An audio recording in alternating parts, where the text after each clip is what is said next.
Hello dears, Gayathri ദേവി എൻ്റെ അമ്മ സീരിയലിൻ്റെ പ്രൊമോ വിശേഷങ്ങളിലേക്ക് എല്ലാവർക്കും സ്വാഗതം.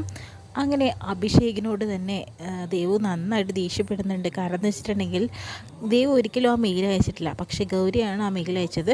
ഗൗരിക്ക് ഇവർ രണ്ടുപേരും പ്രണയത്തിലാവണമെന്നാണ് ആഗ്രഹം, പക്ഷെ അത് പാളിപ്പോയി. അപ്പോൾ ഗൗരി തന്നെ അഭിഷേകിനെ വിവരം അറിയിക്കുകയാണ്.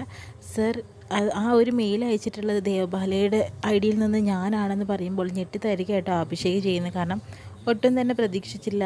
അതിനുശേഷം ദേവ് പറയുന്നുണ്ട്, മുത്തശ്ശിയോട് പറയുന്നുണ്ട്, അഭിഷേക് പ്രേമ അഭ്യർത്ഥന നടത്തിയിരിക്കുകയാണ് മുത്തശ്ശി, ഇനി അവനിങ്ങോട്ട് വരട്ടെ. അപ്പം മുത്തശ്ശിനെ ഞെട്ടിത്തരിക്കുന്നുണ്ട്. അങ്ങനെ അഭിഷേക് വീട്ടിലേക്ക് വരികയാണ്.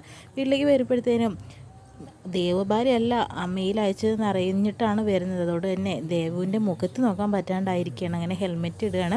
അപ്പോൾ ദേവബാല ചോദിക്കുന്നുണ്ട്, ആ ഹെൽമെറ്റ് ഒന്ന് ഊരിക്കുക, തൻ്റെ മുഖം ഒന്ന് ശരിക്കൊന്ന് ഞാനൊന്ന് കാണട്ടെ, തനിക്ക് ഞാൻ വെച്ചിട്ടുണ്ടോ എന്നൊക്കെ പറയുന്നുണ്ട് കേട്ടോ.